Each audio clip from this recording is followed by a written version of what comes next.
Well, it appears that Disney is back under old management. And reportedly, the returning Bob Iger intends to restructure the company, so it puts decision-making back in the hands of his creative teams. If that means giving people like Kathleen Kennedy more power to do whatever they please, then Disney is in bigger trouble than everyone realizes. Let's discuss.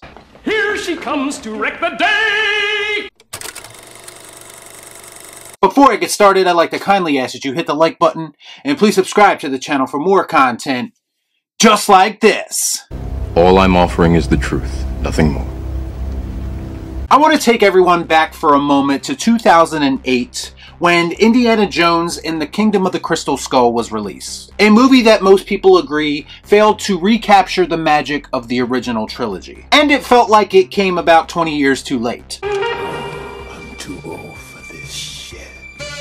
And that movie had the original creators involved, both Steven Spielberg and George Lucas. If you remember, there was a lot of buzz around that film even before it was released, that mostly involved Shia LaBeouf's Mutt Williams character donning the fedora and essentially becoming the new Indiana Jones by the end of the film, with the hopes that they would continue the franchise with some younger blood. And if you remember, Shia was the it guy at the time. But here's the thing, even back then in 2008, most people had no interest in seeing this. Why? Because Harrison Ford is Indiana Jones, and the only reason people care about Indiana Jones is because of Harrison Ford's portrayal. So to be so naive to think that you could make an Indiana Jones movie without Harrison Ford tells you all you really need to know about the Hollywood machine. It's Hollywood, baby. Who knows what's gonna happen? And it just tells me that to this day, you should think twice about having Indiana Jones pass the torch to another character. Because quite frankly, that torch is impossible to pass. If I've said it before, I've said it a million times. The passing of the torch trend used in modern movies, basically to reintroduce old franchises to new audiences, needs to die a miserable fucking death because it never works. When we watch an Indiana Jones movie, we want Indiana Jones. So either give us Indiana Jones or fuck off. Son of a bitch. And then there were rumors of recasting Indiana Jones when Disney bought Lucasfilm, with names like Chris Pratt being thrown around. Now, as much as I enjoy Chris Pratt's wit and charm from time to time, I say again that nobody can fill Harrison Ford's shoes. He's just too synonymous with the character, and I don't think many people will accept another face in that role. And then Kathleen Kennedy and company finally got a sequel off the ground, which Steven Spielberg may or may not have been actually involved with at one point or another.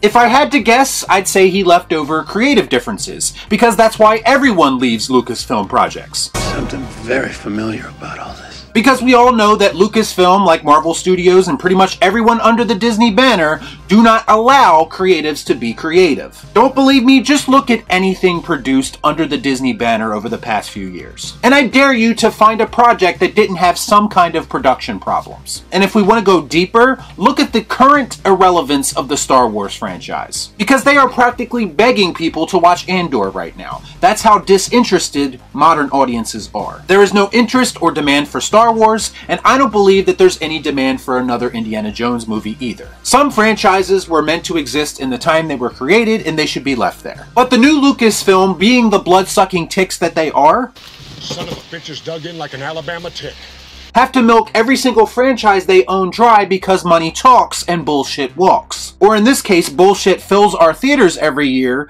because Disney absolutely sucks at their job. But yes, we are getting Indy 5 regardless of how anyone feels about it. And it's being directed by James Mangold, who I do like as a director, even if he is prone to a Twitter meltdown from time to time. This man is so invested in this Indiana Jones movie he's making that somehow he takes time out of his busy schedule to argue with people on social media who do not like the direction of the film. He even directly addressed the online rumor that Phoebe Waller-Bridge's character will inevitably replace Indiana Jones by the end of this film. Before taking a shot at some YouTubers, he said, "No one will ever replace Indiana Jones, not in any script, not in any cut. Never discussed."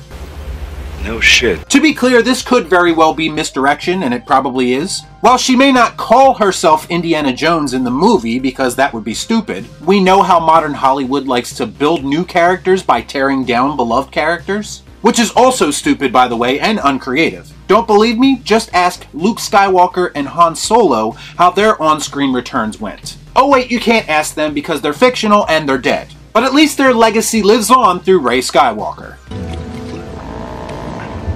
Sorry, but I don't believe James Mangold for a second. As long as Kathleen Kennedy has final say, which she does, I'll assume the worst until they prove otherwise. There were also rumors that Indy 5 has already had test screenings, and they didn't go too well. Something that James Mangold himself also said never happened. But assuming he's just covering for the studio and they did happen, there's been rumors of everything happening in this movie, from Phoebe Waller-Bridge's character actually wearing Indy's fedora, to the film having a time travel element that actually erases every single thing that Indiana Jones has ever accomplished throughout his life. Now, some may think that that sounds a bit far-fetched, but perhaps Lucasfilm is upping their game, and not just ruining the past, but now they're erasing it.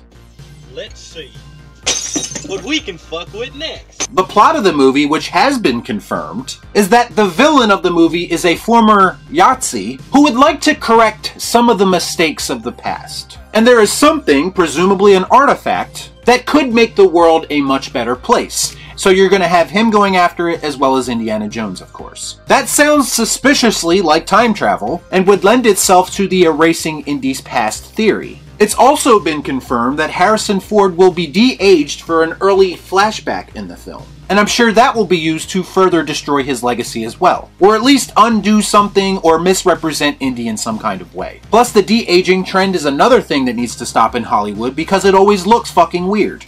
No, don't like that. Who knows what's true and what's not true? I take everything with a grain of salt, and I don't really believe anything until I see it with my own eyes. But if we are looking at this situation logically, and taking Disney and Lucasfilm's track record into account, things aren't looking that good for Dr. Jones. Because it's another clear case of making a movie that absolutely no one asked for. Why did these things always happen to me? As a huge Indiana Jones fan, I'm not even remotely excited for this movie, because Lucasfilm has yet to give me a reason to be confident in their projects. If this movie was sold to me on the idea of it being Indy's one last adventure movie, similar to Logan, that takes the character seriously and gives him a proper send-off that enhances his legacy, and it wasn't under the Disney banner, I might be excited about that. I find your lack of faith disturbing. But all the talk around this movie seems to involve every character, actor, or actress who is not Indiana Jones or Harrison Ford. And that will always be a major red flag to me. I have a feeling that our expectations are about to be subverted once again in the worst way possible, and we are rapidly approaching a disaster of Last Jedi proportions. I hope that I'm wrong for Indy's sake and for the fandom's sake, because honestly I don't know how much more disappointment these fandoms can take before they actually break. But we all know that Disney and Lucasfilm aren't concerned with honoring Indiana Jones' legacy, so much as they plan on using him as a platform to launch an already planned TV show for Phoebe Waller-Bridge's character. Bottom line, the bait and switch is real and they aren't even trying to hide it anymore. Fuck you! Y'all be cool. Right on.